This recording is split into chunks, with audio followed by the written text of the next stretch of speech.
Welcome everybody to another episode from the Redflex, the only channel in the world run by four brothers. But funny enough, we say that, but there's three of us here.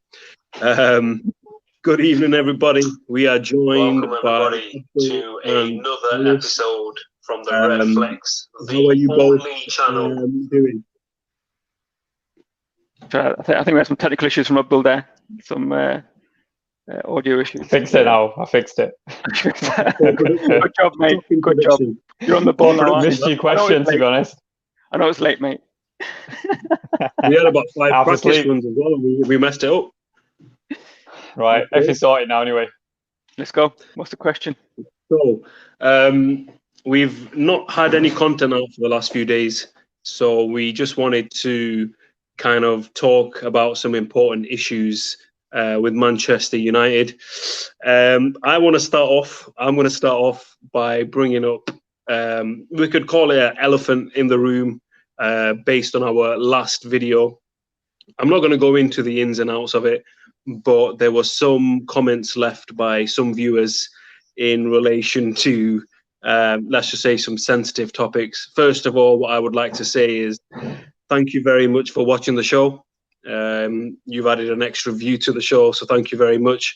And comments like that are the reason why myself, Abdul, Harris, and Usman have started this show.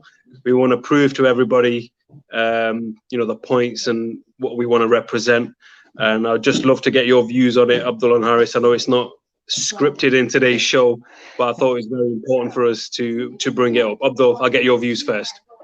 Yeah, first of all, I mean, I wasn't on that show, but afterwards I actually did see what the comment was. I mean, I don't want to give it too much importance, to be honest. Something that was said, maybe could have been said in a different way. Maybe just... He's watching the show, at least. Yeah, at least the person's watching the show. It's not something, obviously, that we would condone. It's something that's completely unacceptable. But yeah, as you said, at least we got an extra viewer for that particular show. Harris, what's your views, your thoughts? Yeah, I mean, we're here because we want to be inclusive. We want everyone to be part of it. Doesn't really matter what background, which country you're in. This is the reason why we started, so everyone from anywhere can watch the show. And as you said, we are the only channel in the world run by four brothers from Manchester, and we all support Manchester United. So it's a very unique concept, and let's just keep the content clean. Let's just keep it PG. Let's keep it PC. Keep it PC and PG. Yeah, definitely. But, yeah. I think we've said what we need to say on that, and let's swiftly move on to business. Move on to the Man United content. Yeah, absolutely. So the first topic that we want to bring up today, which is the title of the video as well, is it time to sack Ole Gunnar Solskjaer? Will that mean that the vicious cycle of the club being poorly run, it will just carry on, it'll be no effect, and whoever comes in will be set up to fail? Or is it that Ole Gunnar Solskjaer is tactically inept, he can't get the best out of the players, and the players have lost faith in him? Supposedly, rumours Bruno Fernandes lost faith in him. I'd like to come to Abdul first. What's your thoughts? I mean, since Ole has took the job, I think we have made significant kind of progress compared to where we were before. Do I think he's one of the top managers in the world? No, I don't. I think at this current time, I think he is the right man to be in the job.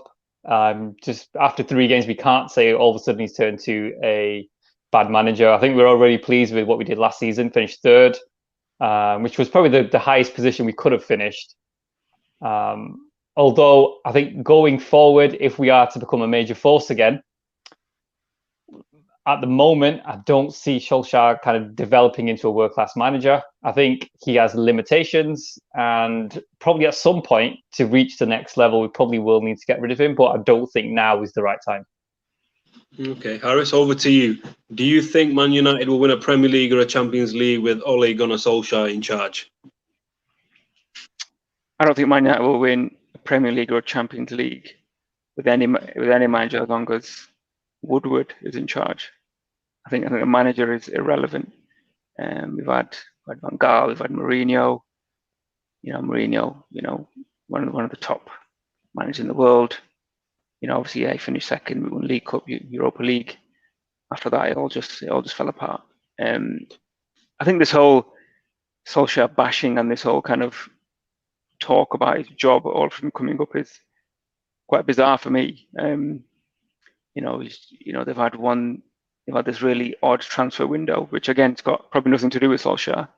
And then all of a sudden, everyone's now questioning his ability as the manager. This is the same guy who, as you said, we finished third with him. We went on this great run, unbeaten. Although everyone was playing well. Obviously, towards the end of the season, it didn't quite end the way we wanted, but that was probably down to like fitness issues than anything else. But end of the day, he's not been backed. This other conversation which keeps him coming around about him not being good enough. I'm sorry, but why isn't the same conversation about Arteta or anyone like that? No one's ever, I've not heard anyone in the media question Arteta. Why is that? This is his first job. He's not done anything great. Okay, yeah, he's won the FA Cup, but what? They finished 10th. But yeah, it's still Solskjaer being questioned. Is he good enough? I think the reason why that question comes up is he good enough? Because Manchester United are supposedly the biggest club in the world, and obviously Arsenal are not. So there's a slight difference in. As I said, we've had Moyes, who was Premier League veteran. Let's say he did wonders with Everton. We then had Van Gaal, who's he's got that proven track record, and then we've had Mourinho. Why not give him a chance? Why not just judge him for the way on his own merits? Why do we have to kind of compare and say, he's only had one season, we should have a high profile manager? No, for me that's not an argument. Give him another season, let's see what he does, and then we can judge him right at the end of the season. In that sense, yeah, I do agree. What I do think, obviously, I think you've kind of mentioned it in what you said earlier, I think it's just been a chronic mismanagement of funds. I think there's a stat going around or something. We spent over £900 million since Alex Ferguson's left. It doesn't show in the squad. Where's that £900 million being spent? I don't understand. We don't have net spend would be less many than that, I know what you're saying. Yeah. We don't have any particularly world-class players in the team. You can argue maybe Bruno Fernandes is. David De Gea, when he was in form, potentially was. Other than that, we don't have any world-class players. Where's the money gone? And also, I think I was reading today as well, the Glazers have probably, I think they've taken out over £1 billion or $1 billion from the club. So they are actually rinsing us completely. And that money could have been reinvested in the squad. We need to have a director of football who knows the game. So some of the signings that we've made have been shocking. Such a waste of money. We need to somehow work on that and improve how we do our transfer business.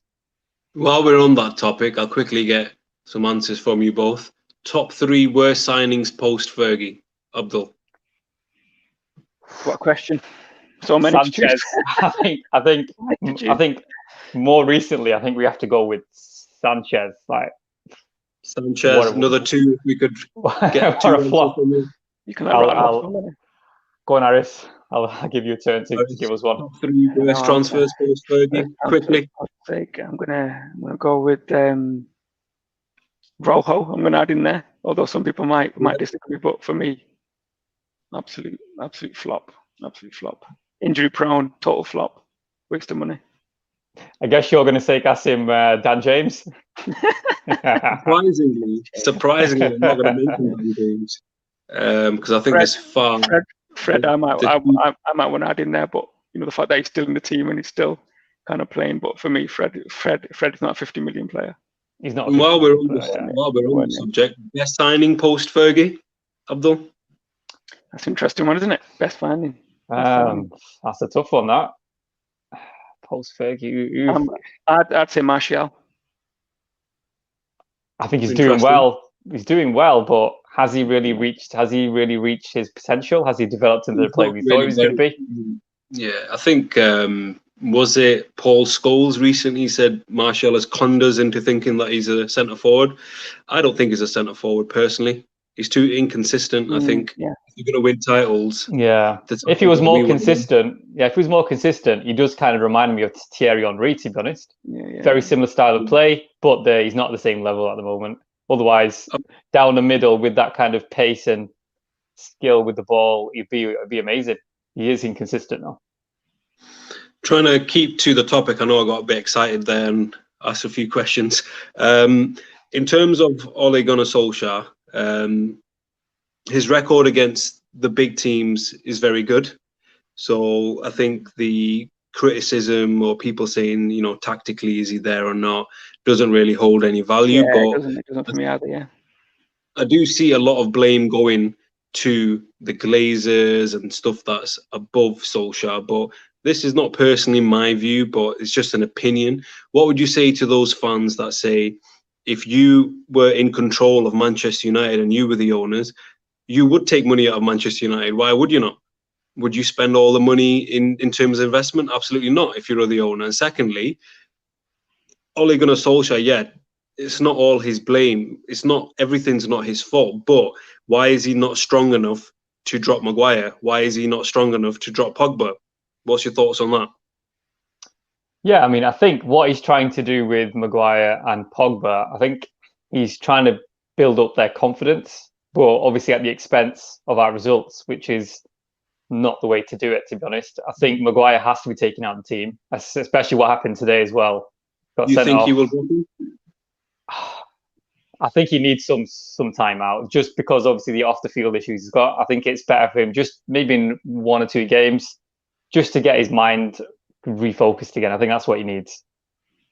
Harris, your thoughts? Yeah, 100%. After today's performance, he just totally wasn't with it. His touch, his passing, his just positional sense that for the first 30 minutes, he just wasn't with it.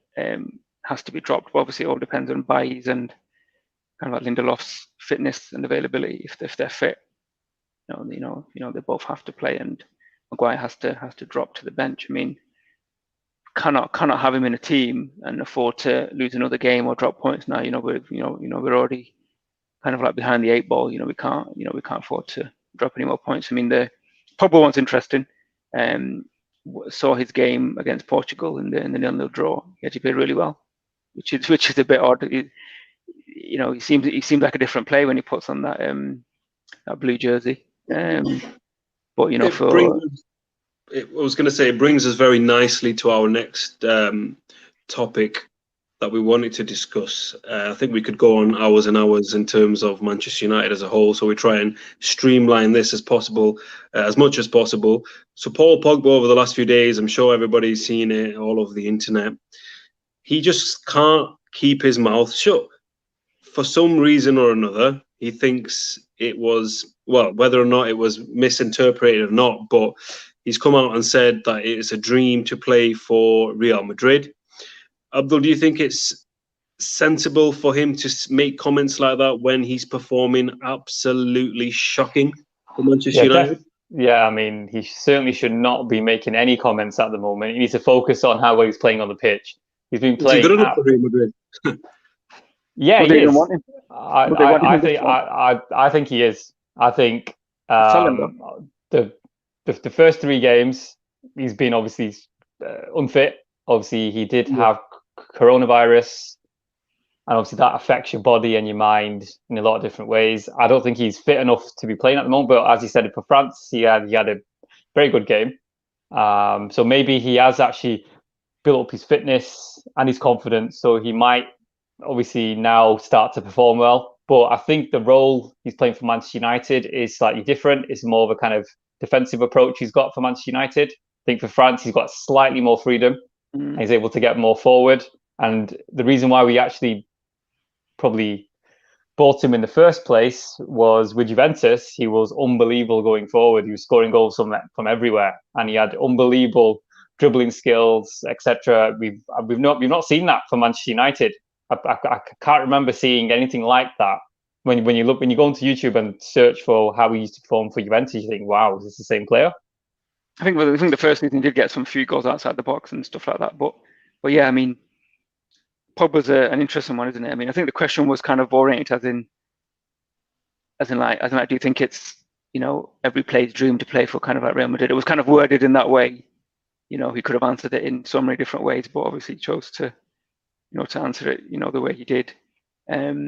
Whether that's him still telling Madrid that, you know, he's still available to go, or he still wants to leave, because obviously in the summer, I think he wants to go. Yeah, I think he wants to go. In the summer, he would have gone if somebody paid the money, but there just wasn't any club he was willing to pay that 80 or 90 million pounds. So that's the reason why he's kind of kept quiet, and just kind of, you know, he's just, well, I think he's got, is it a year left with an option, I think. Yeah, with another option. So technically, you know, like United have 2 years on him, so it'd be interesting to see him in. But you know, like the way he's been playing, and obviously I know he's been injured as well, you know, most of this year, but he's not done anything yet to kind of justify why he should be even in the team when we've got like Donny kind of like knocking on the door. You know, these next 7 games against the big teams, if he doesn't pull out anything, then, you know, again, should be dropped. Simple as that. The question that I would like to ask both of you today is, this is in relation to Paul Pogba. So I think, correct me if I'm wrong, I think we spent nearly 80 million on Paul Pogba 4 or 5 years ago. There's some people I've spoken to and they've said Paul Pogba is only good when he's in a team surrounded by players that are actually, you know, world class. If you think back in the Juventus team, there was, you know, very much surrounded by a lot of experienced players, who probably carried out some of the jobs that Paul Pogba probably would have needed to carry out in any other team. France is quite similar. But when you put Paul Pogba in Manchester United's team, and when you pay 80 million for him, you're thinking that he's got to be a talisman in terms of your team. And I can only think of maybe a Man City game, maybe there's 1 or 2 other games. Is Paul Pogba really that good, Abdul? I do actually think he is. I know a lot of fans, especially at the moment, do not have that opinion. I think he is. I think if he was placed into the Manchester United treble-winning team, who were full of world-class players, he would also fit in there very, very easily. You wouldn't realize he's not. You wouldn't think he's not the same level of player. I think over the last few seasons, he was playing with very average players. He had too much responsibility on him. He wasn't able to perform under the pressure. I think now, as soon as we signed Fernandes last season, towards the end of last season after lockdown, you did see a massive improvement in his performance. I think what he's realised is maybe Manchester United are not making any progress this season, and he's trying to find a club where they can potentially fulfil his desires to win trophies. Because at the moment, it doesn't look like we're going to do that here. Harris, would you say Paul Pogba is a world-class player? He is, but as you said, he's not the one who's going to get the game by the scruff of the neck. He's not that type of player. Simply not him. He will perform at his best when he's in a team structured, tactically structured to play to his strengths. So at Juve, he was part of the midfield 3, played on the left. They were his best performances.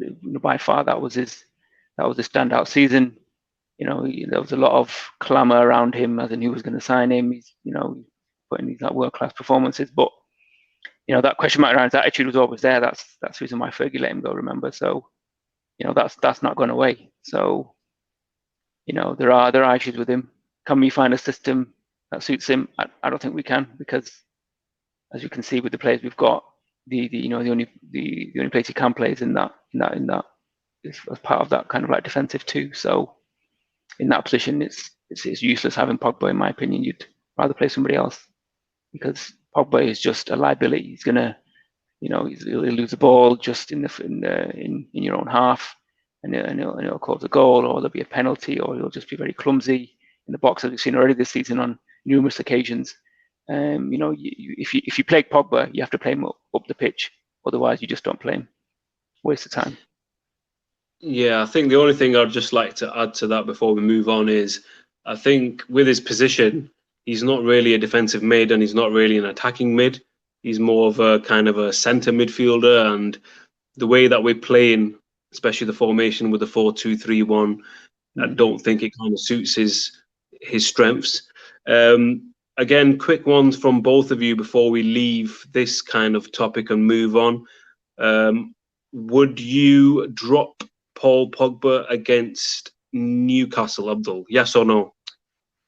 Based on his performances so far for Manchester United, yes. I think Donny van de Beek deserves to start based on performance, which it has to be based on, not based on reputation. Has to be based on performances for Manchester United. He doesn't deserve to be in the team at the moment. Donny van de Beek does deserve to be in the team. His performances, whenever he's played, have been up there with other players who've performed well. So we've not had many performances from players who've done that well this season, but he's been up there anyway for the minutes he's had on the pitch. So I would start him for sure. Yeah, no, I would agree with that. Harris, very quickly, if you were in charge of Manchester United, it's a difficult one, isn't it? If you're playing that 4-2-3-1 and you have kind of like like Fernandes as that attacking player, then like who do you have in the base? You've got Matic or you've got Scott McTominay, but surely you can't play Matic and Scott or Scott and Fred, because you just kind of lose out on that kind of like ability to press ahead when you need to in game. So really, it's a really difficult one. I think he'll play. I think Solskjaer will pick him. And again, we're going slightly off topic, but I think it'd be an interesting question to ask both of you. In your opinion, I'll go to Abdul first. The options of Nemanja Matic, Scott McTominay, and Fred, they're great options in terms of squad depth. But again, Man United need to be winning trophies. They need to be in contention for winning trophies. A selection of Matic, McTominay, and Fred challenging for the defensive midfield role, is that good enough? Or do we actually need more midfield reinforcements in that area? I think in terms of squad depth, I think that's okay. I don't think that's too bad, to be honest. I think we need to spend money elsewhere. I think we've got enough quality in there, to be honest. You think those three are good enough? Yeah, I think to play within the kind of squad rotation, rotation, No, but in terms of number one defensive mid starter, any of them three good enough to do that role? Matic is good enough. He makes a massive difference when he plays. Harris, over to you. Do you think them three are good enough for defensive midfield contention? I think on rotations, I think Solskjaer's always been quite clever with the way he uses that kind of like defensive mid according to the opposition. Sometimes we play Matic, sometimes we Scott, sometimes we Fred. So, in my opinion, I don't see that being an issue. Even if we add more world-class players around any one of them, that's not going to affect us like winning trophies. Because Matic can do a good job. He's just a little bit slow. Scott's a bit more mobile, but obviously doesn't have that kind of like passing range or that kind of ability to sense danger as yet. And obviously we know about Fred. He's quite tenacious and he gets around the pitch. So they've all got different qualities and they all have something different in that role. But yeah, I don't see that position. I don't see that position being a problem. Okay, interesting opinions. We did warn everybody when we first started the show that we might have different opinions on that. Me personally, I think Matic 5-6 years ago, he's big, he's strong, he's dirty, he's going to win your tackles. Nobody wants to go, in one-on-one situations with him. Is that the case now? I think, if it is a one-on-one situation, but I don't think Matic has the legs to actually engage in those one-on-one kind of interactions. Fred and McTominay, I think they're good backup players, but I wouldn't back on any of them kind of consistently playing the defensive mid role. But that's probably a topic for another day. We'll move on. The last topic we want to discuss is Harry Maguire. I know that we've discussed a lot about him. Usman's gone on a bit of a warpath with him.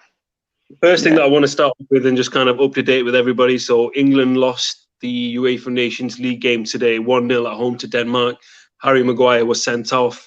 Eriksen scored the only goal of the game in the form of a penalty. And I believe that Reece James was also sent off in injury time.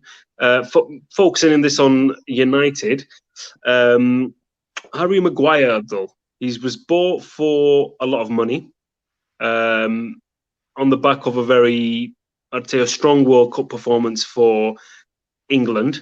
He played well for Leicester, who usually play kind of a deep block.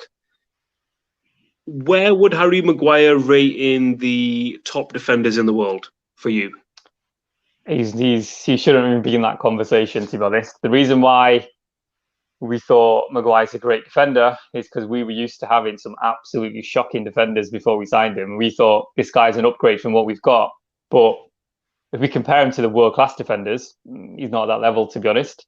I still do think he has a role in the team for Manchester United. Maybe he shouldn't be starting the next few games. He needs just some, as I mentioned, he needs to get out of the team just for a couple of games, just to sort out his head.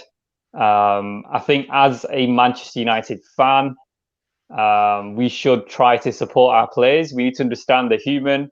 Sometimes they're informed, sometimes they're not informed. He does have off-the-field issues. If we had off-the-field issues at work, we would also have issues with our performance, most likely as well. So we need to understand that. Obviously, we want everyone to play really well for Manchester United, but there are other issues we need to take into account.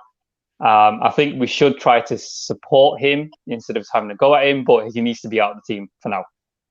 Okay, Harris, I want to ask a simple question to you, but I'm just going to go through the centre-backs for some of the big teams. So Manchester City have Laporte. They've bought Nathan Ake.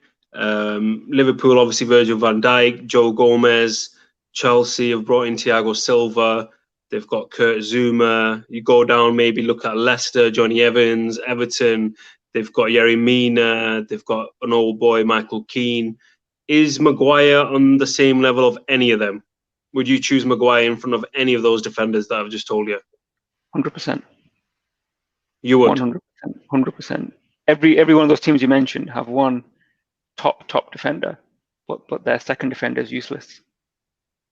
I'd like you to name me a second defender. Is in the same caliber as all those, as first strong central partner, as you mentioned. No, but as a two, 100%. If he's one of two, I would have him, but he needs to have someone better with him. But for 80 million, would you not expect him to be the front line defender? Yeah, obviously that's the issue, isn't it? We've overpaid for him. For me, he still is one of the best ball-playing defenders in the world. I know it's a bold statement, but I think he is. I don't think there's much defenders who's better. If you actually watch his game close in terms of when he has the ball, obviously that's not his job primarily. He's a defender, but he's very good at getting the ball, passing it. He knows where to pass it. He knows who he should be passing it to.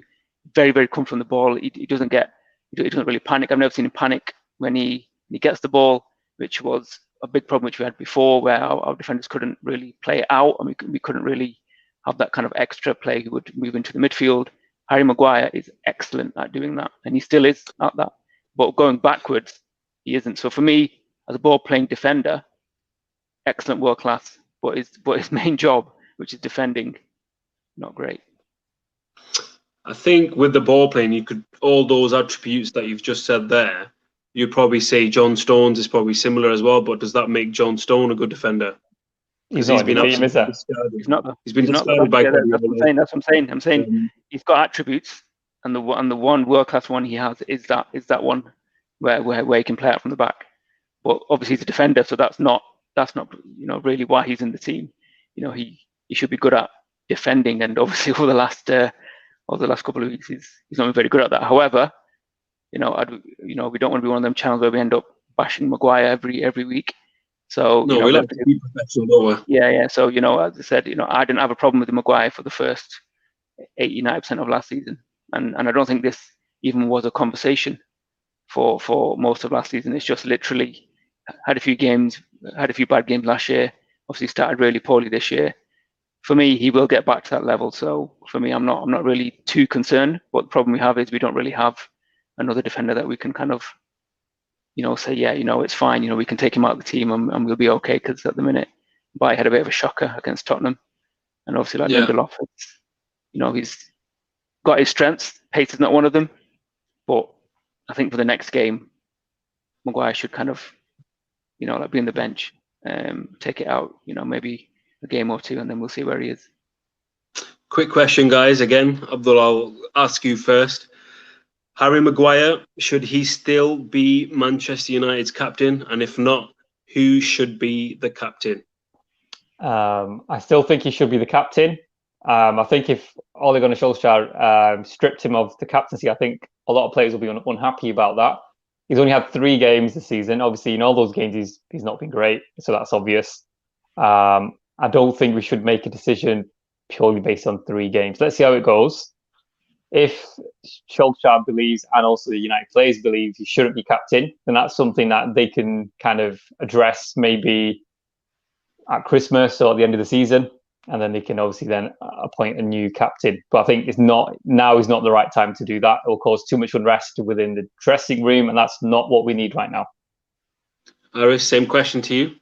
Yeah, I think this was a question which was put to Roy Keane on, I think on one of the Sky might Sports. have seen that video before asking you that question. Yeah, on one of the Sky Sports ones, and I think here on the Redflex, let me tell you, all unscripted. I think his main issue with it was, how can you have a player who's not been at United for even 1 season be made captain?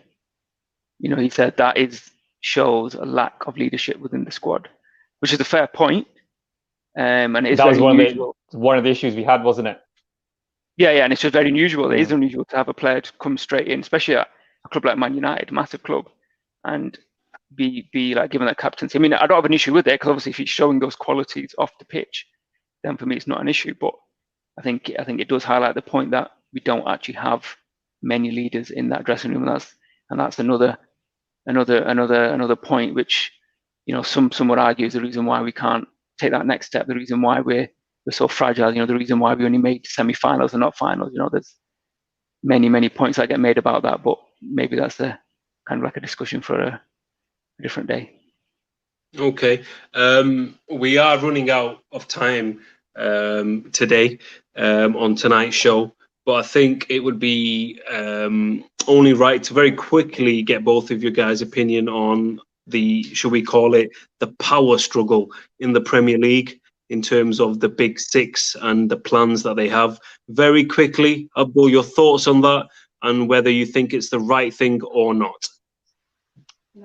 I think some of the kind of things that were discussed within that plan, I do agree with. I think funds need to be filtered down through the football pyramid. It does need to happen. There's a lot of money in the Premier League, massive amounts of money coming in from TV revenue from overseas. It does need to be distributed, especially at the moment with what's going on around us. There's going to be a lot of clubs by Christmas who will cease to exist. Funds are needed. I think there has been a deal struck with League One and League Two. I think about £70 million will be loaned and given as a grant to them. There's still, I think, an issue with the Championship, but I don't think overall the clubs in the Premiership, obviously they were not in favour of it, purely because they lost voting power, and only the top 6 clubs, or in fact there's top 9, and 6 out of those 9 just needed to vote for something and it would have gone through, which means the other 9 clubs, because it would have got taken down to 18 clubs, other 9 clubs would have had no value. They would have lost out on masses of revenue, and the bigger clubs would have got more revenue.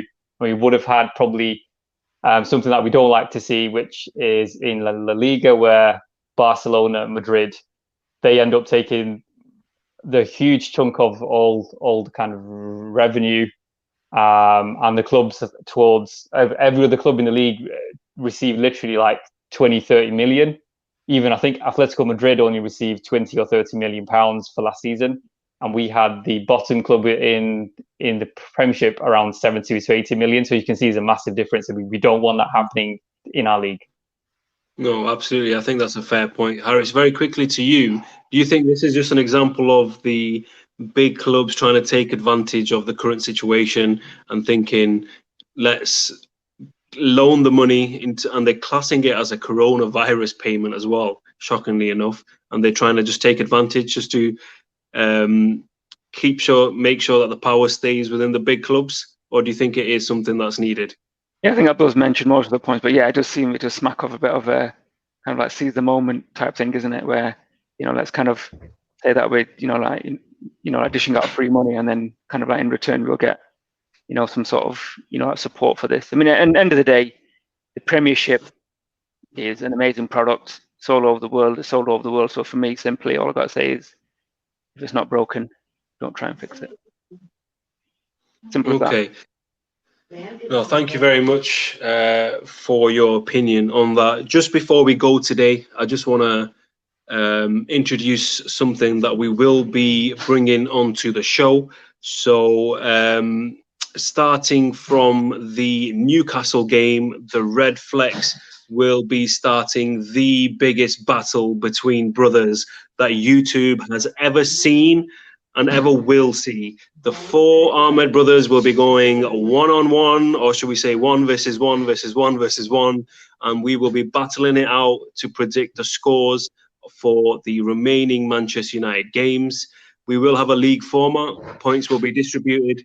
The winner of the league will obviously get a reward, which will be decided by our subscribers, and the person that finishes in the wooden spooner, should we call it, will also have to face a challenge or a forfeit. But more details will be announced on the next show. Is there anything else that Abdul or Harris you would like to say before we wrap today's show up?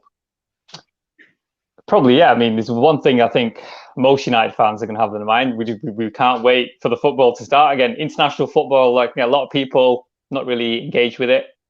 Yeah. I think we're all looking forward to the restart of the Premiership. Harris, anything? I don't know. I mean, I wouldn't say we're looking forward to the way we've been playing. I mean, a bit of dread is going to be involved. It's a blessing in disguise. Yeah, these few days. I think I always ask whoever's hosting to let's do a quick prediction, but I think I've been wrong on most occasions because we've just been awful. I'm struggling to see how we win this game, to be honest, again, which is not what people want to hear. But let's not give your prediction away right now, Harris. We will wait for that on our show, which will preview the Newcastle game. Thank you very much for joining us tonight. We are the Redflex, and we are the only channel in the world that is run by 4 brothers. Thank you very much. Have a good night, and we will see you again very soon.